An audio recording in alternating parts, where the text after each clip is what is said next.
Coming up on College Press Box, men's basketball competes in 2 decisive games. Women's basketball bounces back from their loss to Oklahoma. And baseball season kicks off the season with a first pitch from Colt McCoy. All this and more on this week's episode of College Press Box.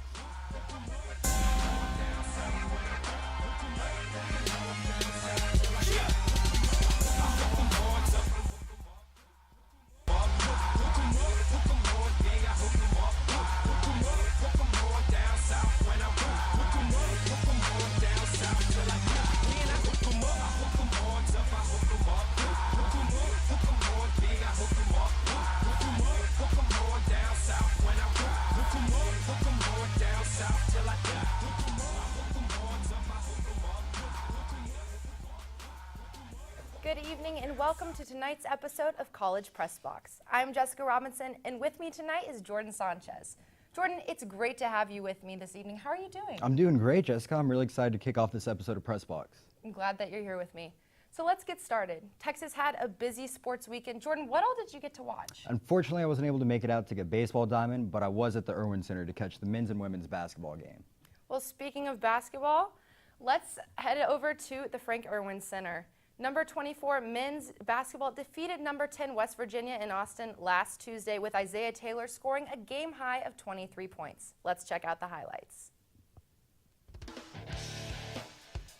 Texas men's basketball took on the West Virginia Mountaineers at Austin. Devin Williams, West Virginia, shot up from mid-range, putting West Virginia up 14-7. Isaiah Taylor assists to Tevin Mack with a layup. West Virginia still up 18-16. Devin Williams with the turnaround jumper. Here we have Isaiah Taylor with the fast break layup. He scored 23 total points this game, his game high, putting West Virginia up 22-21. Here we have Eric Davis Jr. with a three-pointer. Eric Davis Jr. was on fire that night. Here he goes with another three-pointer, and again, on fire with yet another three-pointer. Texas up 45-36. Texas leads 45-36, and there's a little palm extravaganza for you. That was fun. Going back into the half, Texas is still up. Isaiah Taylor gets a solid block, and then here we have Isaiah Taylor with an alley-oop to Prince Ebay. Texas wins 85-78. What a game. Yeah, on Saturday, the 25th ranked Baylor Bears traveled to Austin seeking revenge after suffering a 67-59 home court loss earlier this month.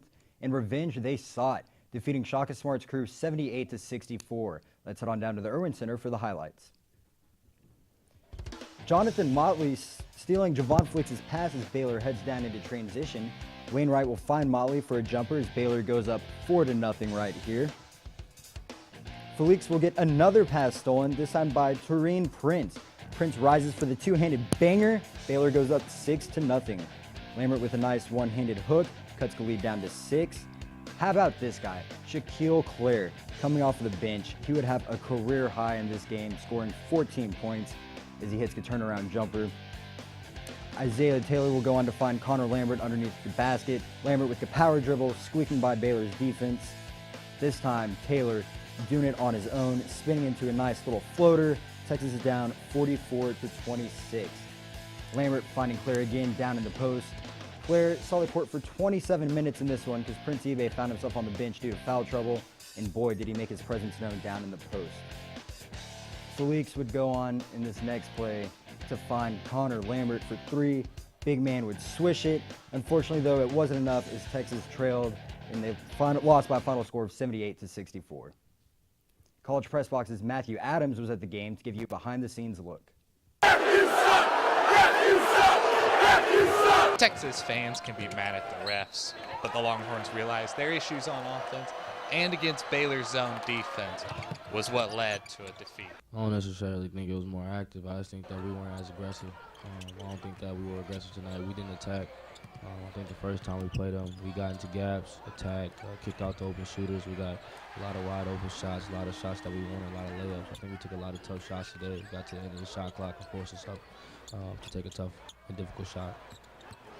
Their guards did a good job pressuring the guys up top, and we didn't handle that well. And I think that kind of hesitant mindset took us, they carried over to our defense. And yeah, they played a great game, but you can't play against that zone hesitant. Despite a tough loss, Coach Smart seems confident the Longhorns will be ready to bounce back and finish the season strong.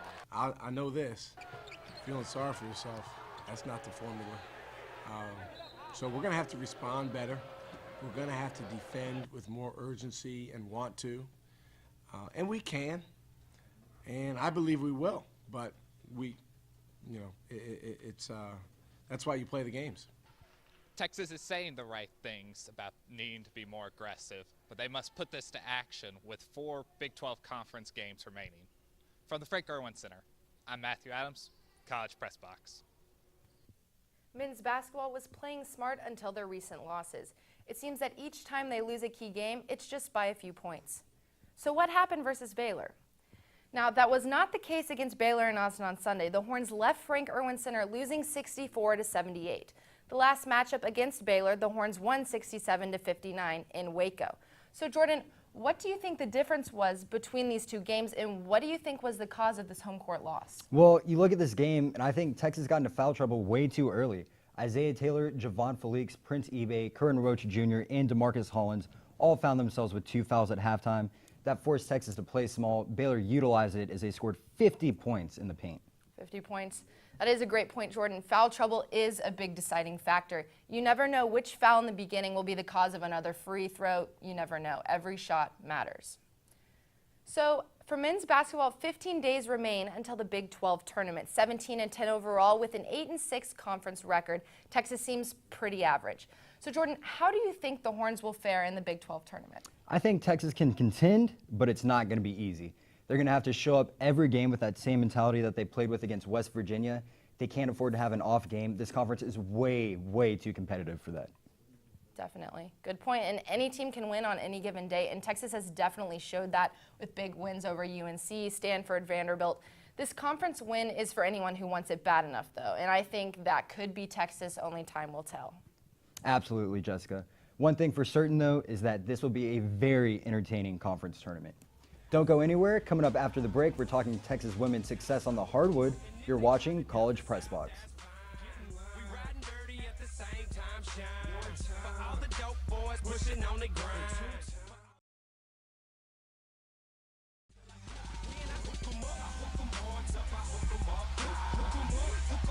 Welcome back to College Press Box. Women's basketball defeated Kansas State last Wednesday in Austin. Senior Brady Sanders posted a season high of 12 points to lead the Longhorns to victory. Let's head to the Irwin Center for the highlights. Here we have women's basketball taking on Kansas State. Breonna Taylor gets a layup quick at the beginning with 5:43 in the first half, Texas up 4-2. Here we have a layup by Kelsey Lang with the assist by Breonna Taylor, Texas up 6-4. 9:15 left, jumper by Imani Boyette. There she is in the paint. She is unstoppable this season. We have a layup by Brianna Lewis with 2:01 left. That puts Kansas State up 21-16. Three-pointer by Kindred Wiseman. Kansas State up 32-18.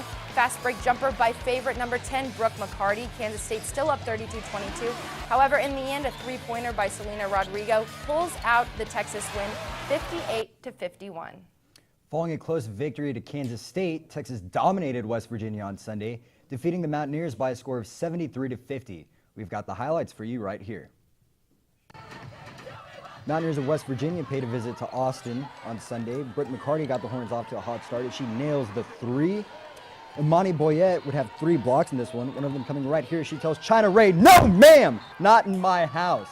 Boyette would find Ariel Atkins for the jumper. This time, Empress Davenport utilizing that jump stop. Texas offense really played aggressive in this one as they got everyone involved. Atkins can be seen right here driving to the rim. You got a nice little bang, bang, bang play right here as Atkins goes to Selena Rodrigo. Rodrigo to McCarty, and McCarty driving and dishing it off to Kelsey Lang for Texas. Field 2, they lead 42-27 at half.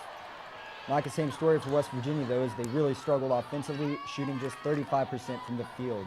Alexis Brewer did her best to help her team get in it as she hits a 3, but Taja Foreman cookies the ball from Brewer right here as she finishes with the breakaway layup. Texas was controlling this one from beginning to end as they win 73-50. Matthew Adams was at the West Virginia game as well. Here's what he's got for you. After a nail-biter against Kansas State, Texas comes out steamrolling against West Virginia. and looks to be heading in the right direction. We've been trying to find our energy and our personality back again, and I definitely think that we found it today. We seem to play very stress-free, and Despite the struggles for Imani Boyette, she's returning to her fundamentals and the things that make her one of Texas's top players. I've just been really frustrated the past couple of games because I think my role is being a defensive stopper, and people were scoring on me. And, I placed all of my value as a basketball player in being a defensive stopper, so it was hard for me to get going offensively because I couldn't get going defensively. But my teammates have just been really patient with me and been working with me. And I've been living in the gym more lately, so it's just been really great because coaches still believe in me and my teammates still believe in me. So Texas continues to roll through the Big 12, and they have 3 games remaining in conference. However, Coach quickly addressed Senior Day next weekend and the achievements of this senior class. this group never wavered from wanting to make a difference at Texas, and I think that that's something that they're going to be really, really proud of is, every time we turn around, we're doing something that hasn't been done, regardless of what it is and what it seems like to the outside world. It's a lot to them. In the Longhorns' final 3 games, they will face in-state opponents, and none will be bigger than the season finale against the Baylor Bears. Matthew Adams, College Press Box. Women's basketball leads conference play 13-2 with an overall record of 24-2.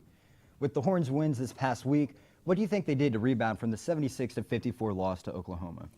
I think they put it behind them, honestly, and they came out to win. They've got to be more aggressive, and they became more aggressive. Imani had a pretty decent game against West Virginia and forced 21 turnovers, so you think you would have to win when you forced that many. Absolutely. When you keep playing defense like that, limiting teams to at least 50 points, you really up your chance in winning.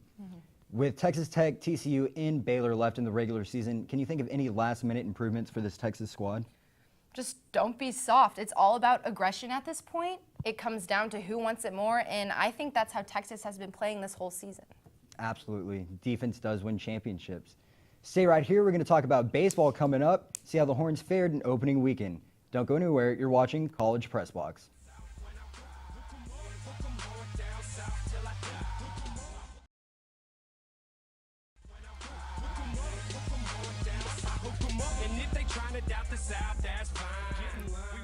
Welcome back to College Press Box. Jordan Sanchez along with Jessica Robinson. Texas softball team remains perfect after traveling to the Hilton Houston Plaza Invitational this weekend. Texas started off the tournament with a scorching offensive performance. Freshman Reagan Hathaway led Texas to a 17-2 run rule victory over Toledo. Hathaway was perfect at the plate, going 4 for 4 with 2 home runs while accumulating for 7 RBIs. Following the Toledo win, Texas would go on to run rule Ball State, winning by a score of 13-2 in the 5th inning. The offense remained cooking as Texas defeated Ball State, Toledo, and Houston later on in the weekend. The Horns are off to a perfect 10-0 start this season. Let's talk baseball. Friday night, Texas baseball dropped the season opener to UNLV 4-3 in 12 innings. The Horns led the first 7 before falling to the Rebels. Designated hitter Michael Cantu put the Longhorns on the board. Sophomore pitcher Kyle Johnston started for the Horns, and 4 strong innings later gave up just 1 run and 3 hits. Now Saturday was a different story. Zane Gerwitz led hitting with shortstop Brett Boswell close behind. Every starter could be seen crossing home plate at some point in this game. Sophomore Patrick Mathis hit his first collegiate home run of the season. Senior left-handed pitcher Ty Colbreth allowed just 4 hits, a walk, and a solo homer in 5 innings. Freshman pitchers Bo Ridgway and Nolan Kingham provided strong defense out of the bullpen. A young and deep pitching roster will be interesting to watch this season. Redshirt freshman Parker Joe Robinson was back on the mound after a foot injury, keeping him out all last season, and it's great to see him up there again. The Horns pulled out an 11-2 win over the Rebels Saturday. Let's check out Sunday's highlights from Dish Falkfield. Here we have Colt McCoy giving the first pitch of the Horns for a great start in their 3rd and final game of the series versus the UNLV Rebels. Right-handed pitcher Connor Mays started for the Horns, holding the Rebels at 0 until he was lifted in the 5th after giving a lead-off walk. Dragged bunt by Rebels number 5, Kyle Isbell, here we go right there, put a Rebel on first in the 2nd play of the game, but you don't see much of that anymore. A rough call for the Horns. Double play to first was called out. A tough pass from Travis Jones to Casey Clemens. This combo wasn't enough in this situation, and the call could have gone either way. Sophomore Patrick Mathis at the plate takes his first pitch of the game and nails his second home run of the season, putting the Longhorns on the board 1-0. There he is, rounding that base. In the home half of the second inning, here we have Cody Clemens drives a single to right center, scoring Michael Cantu from second plate, giving the Longhorns a 3-0 advantage over the Rebels. Michael Cantu can do. There he goes. What a great play. Here we have freshman Nick Kennedy pitching for the Horns in the 6th inning, holding the Rebels at 0. Bright season ahead for this freshman. Morgan Cooper, redshirt sophomore, returns to the mound after a year off from his Tommy John surgery. Pitching 7th and 8th innings, keeping the Rebels at 0, the Horns are glad to have him back. Freshman Chase Shugart closed the contest with an 8th pitch 9th inning. The Horns defeated UNLV 7-0 in the last of the 3rd game series. Tonight we have baseball analyst Eric Goodman in the studio. Eric, thanks for joining us. Thanks, guys. Let's talk some Texas baseball. After witnessing the team's performance this weekend, who strikes you as having a big impact on the Horns this season? You know, Texas, when they've had success, has traditionally been with good and deep pitching. So I'm going to highlight 2 sophomores returning from their rookie campaigns last season, Kyle Johnston and Connor Madden. These 2 are taking over for Parker French, who was their ace and innings leader last year. They lost him to the draft, but these are going to be the 2 guys. Johnson, who is already cemented as their Friday starter. He pitched on Friday, 4 innings, 1 run, 4 strikeouts, very solid outing. And then Mays was there on Sunday. He'll look to move up to the Saturday spot and eventually down the road. But he had an even better outing. 4 innings, no runs, 3 strikeouts. Johnston particularly has the stuff to put up huge numbers this year. If he can keep his walk numbers down, he couldn't really do that on Friday. He had 5 and 4 innings. Mays, on the other hand, will look to take over the Saturday spot and be the consistent force. Very steady, not very flashy. So essentially, these 2 are 2 sides of a perfect pitcher. Consistency plus electricity. We'll see how they can perform this season. Great point, Eric. And I think Trace Barrera will continue to make big plays and be a big leader for this team. I'm excited to see what the freshmen have to show, honestly. The addition of Cody Clemens was a key for this team. Phenomenal third baseman and a great hitter. Plus, it will be interesting to see the brother-to-brother chemistry between him and Casey. Another brother combo is the addition of pitcher Nick Kennedy, younger brother to outfielder Ben Kennedy. Now, Nick saw some time on the mound as well as other freshmen like Bo Ridgway and Blake Wellman. Be on the lookout for freshman pitcher Nolan Kingham. He has the potential to be a starter and possibly a big key for Texas pitching. Let's move on to our next question. The season opener sets the tone for a new team and new season. Friday night, the Horns lost, but made a comeback in their last 2 games. Now, Eric, what do you think and what do you see from Texas's first 3 games? Well, they would have gone into the weekend really hoping to sweep the Rebels. They fancy themselves as a much higher level of competition. But in the first game, maybe some opening night jitters. There's not much you can really take away, not much blame you can pass around on a 12th inning, extra inning loss. Although the bats did die out after a few solid innings, they weren't seen for a solid 9 innings. They were shut out. But I was really impressed on how the Horns came back in their Saturday and Sunday games. They beat the Rebels a combined 18-2 over those 2 games, and they showed why they feel that they can contend with TCU for the Big 12 title. Now, I was definitely impressed with their response, where Augie Garrido notched his 800th career win. And I'm going to hit on his future in just a second, but overall, I think it was a solid opening weekend for the Longhorns. Yeah, like you said, Eric, the Young Guns definitely got over that opening day nerves fast. So I know we're not even a week into the season, but this Texas team is looking like they will have a bunch of potential. The exciting thing, too, is how young this team really is. Yeah, Jordan, you're absolutely right. It's been the theme all year with every major Texas sport, but the story of this team, too, is what kind of results are the coaching staff going to be able to get out of raw, young talent they have on the roster?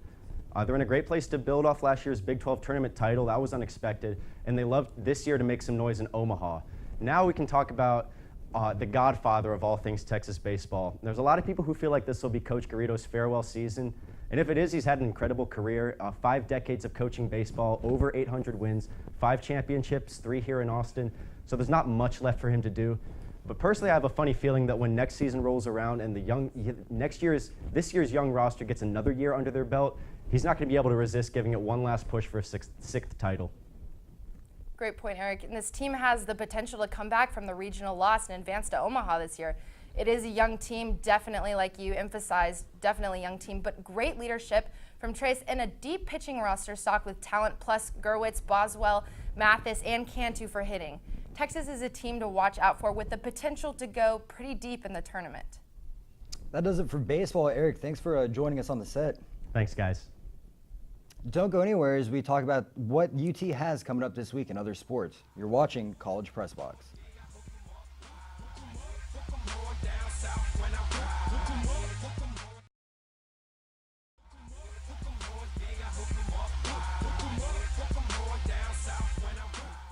Welcome back to College Press Box. Number 5 men's golf competed at Wailea Golf Course in Kauai, Hawaii this past week as a part of the John Burns Intercollegiate Tournament hosted by the University of Hawaii at Manoa. Juniors Bo Hostler and Gavin Hall led the team to post its second straight win of the season. This marked Hall's first win at Texas, finishing with a 70 on the final round with 3 birdies and only 1 bogey. For Hostler, it was his second straight win and 4th of his overall college career. Sophomore Doug Gim finished in the top 10 for the Horns, adding to the Horns' win. Texas greets this season with a big aloha. Texas women's golf ended today in 6th place at the All-State Sugar Bowl. The team shot a second-round score of 289. Junior Haley Mills opened up her day by hitting 3 consecutive birdies on holes 1, 2, and 3, then followed it up by eagling hole 4. Texas will play the 3rd and final round tomorrow, Tuesday, February 23rd, teeing off at 8 a.m. Central Time. Number 40, Texas women's tennis took on number 7 ranked Duke and lost 4-3 Sunday in Durham. All-American senior Brianna Addison, all Big 12 Juno Nita Capricia, and freshman Katie Paluta had key wins, but not enough to pull above the Blue Devils. Addison has remained unbeaten in 2016, and her win Sunday marked her 4th victory over a top 25 opponent this season. Texas is also excited to see freshman Chelsea Crovetti make her debut on the courts very soon. The 24th ranked men's tennis team took on the 49th ranked Owls of Rice this weekend. Texas won 2 out of their 3 double matches and won all 3 of their single matches. Texas will travel to North Carolina on Saturday, where they will play Wake Forest at 1 p.m. Let's take a look at this busy week ahead for Longhorn Sports. Here we have Monday the 22nd, men's basketball at Kansas State at 6 p.m. That's on ESPNU. Again, Monday through Tuesday, women's golf at the All-State Sugar Bowl Intercollegiate. Wednesday through Saturday, we have men and women swimming and diving Big 12 championships hosting in Austin. Be sure you go check that out. And Wednesday, the 24th, women's basketball at Texas Tech, 3:30 p.m. You can find that on Fox Sports Southwest. On Thursday, February 25th, baseball will play Stanford at 6 p.m. That'll be aired on Longhorn Network, while softball plays Abilene Christian at 7 p.m. Friday, February 26th, softball plays Abilene Christian at 12 p.m. Then they'll play Tulsa at 2:30 p.m. and baseball will play Stanford at 6:30 p.m. All of those games will also be aired on Longhorn Network. As well on Friday, continuing into Saturday, track and field is at the Big 12 Conference Indoor Championships, while women's tennis is at the Blue-Gray Classic. Saturday, February 27th, we have softball versus Tulsa at 10 a.m. and softball versus Illinois at 12:30 p.m. You can catch both of those on the Longhorn Network. Men's basketball versus Oklahoma at 1 p.m. You can see that on CBS. Men's tennis at Wake Forest, 1 p.m.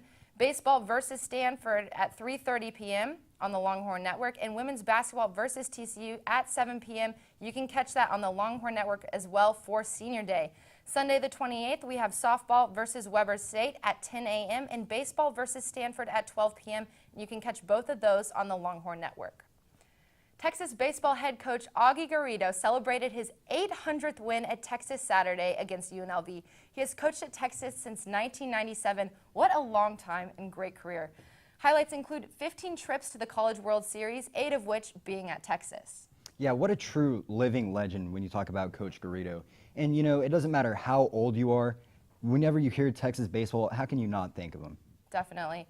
And one cool thing is freshman redshirt Parker Joe Robinson's father, Jeff Robinson, was also coached by Augie while playing for Cal State Fullerton. So you know you've been around for a while and made a big impact in the sport when you got to coach one of your players' sons. How special is that? That's insane. So cool. That is all the time we have today. Thank you for tuning in with us this evening. You can always catch us here on Mondays at 9:30 p.m.